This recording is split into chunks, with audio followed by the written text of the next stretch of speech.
from NEET 2021. So this question tells that there are two charged spherical conductors of radius r1 and r2 and they are connected by a wire. And then we have to calculate the ratio of the surface charge densities on the spheres. So according to the question, let's say this is one sphere and this is the second sphere. The radius of the first being r1 and the second is, let's say, r2. We know that for conductor the excess charge will always remain on the surface. So let's say charge on the first sphere is q1 and charge on the second sphere is q2. And when it is connected by a wire, then the charges will move from one sphere to another sphere till the electric potential of both the spheres become equal. So the condition here in this question is that in equilibrium the electric potential on the surface of both the spheres must be equal. So what is the amount of electric potential on the surface of conducting sphere? It is equal to 1 by 4 pi epsilon naught, which we can write it as K as well, amount of charge divided by the radius. For second one, we will write down the similar relation with charge Q2 and this is R2. With simplification, we get Q1 divided by Q2 equal to R1 by R2. But we are supposed to calculate the ratio of the charge densities, surface charge densities. Consider the surface charge density on the first sphere is sigma 1 and in the second sphere it is sigma 2, which is mentioned in the question. This charge Q1 and this charge Q2 we will write down in terms of charge densities. So in terms of charge densities, Q1 will be written as charge density multiplied by the area of the sphere, which is 4 pi radius square, and for the second one 4 pi radius square. It is equal to R1 and R2. Once we do the simplification, this ratio comes out to be R2 divided by R1. Option 2 is the correct answer. Let's move on. This question gives a description about a particle which is moving in a liquid. It belongs to the fluid mechanics chapter. Let's read the question together. It says that the velocity of a small ball having mass m and density d when dropped in a container filled with glycerine becomes constant after some time. This is the context of the question, where it tells that the velocity of the particle or the object becomes constant. If the density of the glycerine is d by 2, then what is the viscous force acting on the ball? Well, suppose this is the medium, and through this fluid medium, let's say this is the ball which is moving down. The weight of the ball is given by mass of the ball multiplied by the g.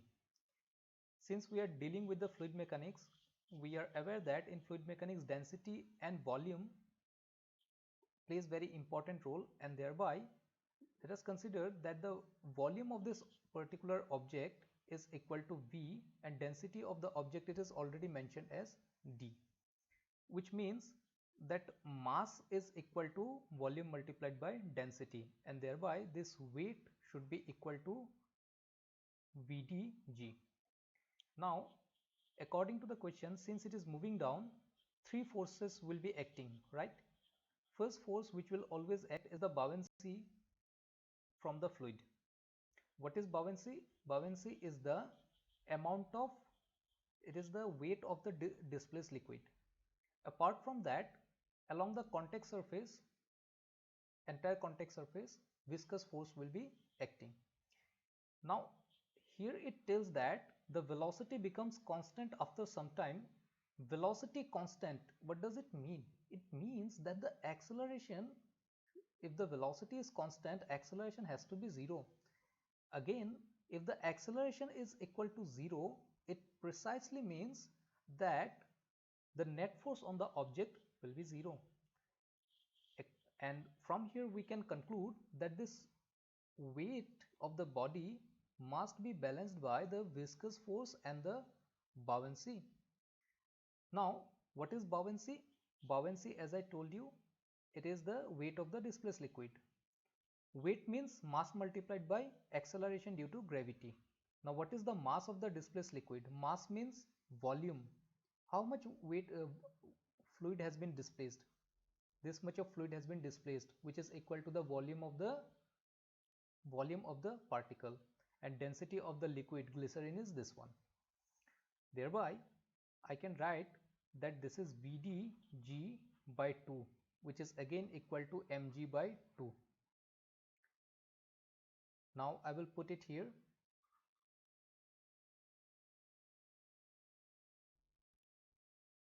Mg by 2, and once I do the simplification, it gives me that the viscous force is equal to mg divided by 2. So option 1 is the correct answer. Let's move on. A situation is described in this particular question. It is well-known description. Let's read the question together. An infinitely long straight conductor carries a current of 5 ampere as shown in the figure. An electron is moving with a speed of 10 power 5 meter per second parallel to the conductor. The perpendicular distance between the electron and the conductor is 20 centimeter at a certain instant, and we are supposed to calculate the magnitude of the force that is experienced by the electron at that instant. Well, let's write down the data. First, the amount of current that is on the infinitely long conductor is 5 ampere. The distance between the electron and the wire is equal to 20 centimeter, which is equal to 20 into 10 power minus 2 meter. The speed of the electron is equal to 10 power 5 meter per second. Well, we have to calculate the force on the electron. Due to what? Due to this particular wire. How this wire will give the force to the electron? It will give the magnetic force. So magnetic force on a charged particle is given by this one in terms of magnitude. We all know that a straight wire produces circular magnetic field, and if we apply the right hand cross rule, then we see that at this particular point the magnetic field will be coming out of the board, and which will be perpendicular to the velocity, which means this sign term will be equal to 1, and the force will be equal to QVB. Q is the charge of electron, which we already know. Velocity is given. The thing is that we have to calculate the magnetic field created by this long conductor. Let's calculate that one. So magnetic field due to infinitely long conductor is given by this expression. The absolute permeability is equal to 4 pi into 10 power minus 7. The amount of current is 5 ampere.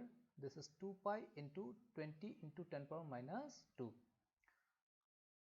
This 2 pi will be cancelled with this 2. So this will be 10 divided by 20 into 10 power minus 5. So this will be equal to half into 10 power minus 5 Tesla. In the second step, what we will do, we will calculate the force. So what is the charge of the electron? What is the charge of the electron? Charge of the electron is 1.6 into 10 power minus 19.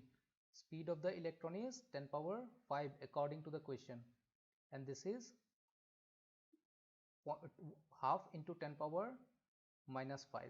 So this half will be cancelled with this will be 0.8.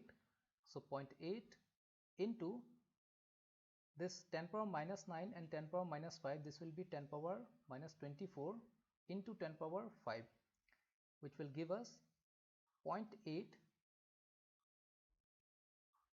into 10 power minus 19, and I will write it in terms of 1 decimal. So this is 10 power minus 20. So correct answer is option 4. Let's proceed.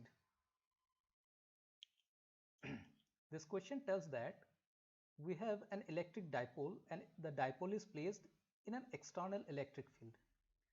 And we have to consider the following statements and pick up the correct one. First of all, when we talk about the dipole, a dipole consists of positive charge and negative charge having equal value, and the thing that we have to remember is that the distance between these two charges is fixed. They cannot be separated from each other. Now, this electric field that I can see, it is not uniform electric field. It is a non-uniform electric field. And I can think of a positive charge at this position can create this kind of electric field. And we know that electric field due to this kind of positive point charge or a sphere also, it is inversely proportional to the distance square. What does it mean? It precisely means that the electric field experienced by this positive charge is more than the negative charge. So this positive charge will feel more electric field than the negative charge. If the electric field on the positive charge is more, which means that the force experienced by the positive charge will be more than the force experienced by the negative charge. Okay. Now positive charge moves along the direction of electric field. So here the motion of the dipole will be determined by the motion of the positive charge. Since positive charge will move this way, so it will move along the right hand side direction. Right side, okay. But it will move along the right hand side. But the options carry one more term, it is called the potential energy. Again, the potential energy will be again inversely proportional to the distance if I consider here to be positive charge. So potential energy on the positive charge will be more, and then on the negative charge it will be less. Again, if it is moving right, the distance will increase. If the distance increases, then the potential energy will be decreased, and thereby the correct option will be option 2. Let's proceed. This question tells few statements about the astronomical telescope and the objective of the telescope. So what is objective? This is the objective. Let's say this is objective and this is the eyepiece. We know that in case of telescope, the objective focal length has to be larger.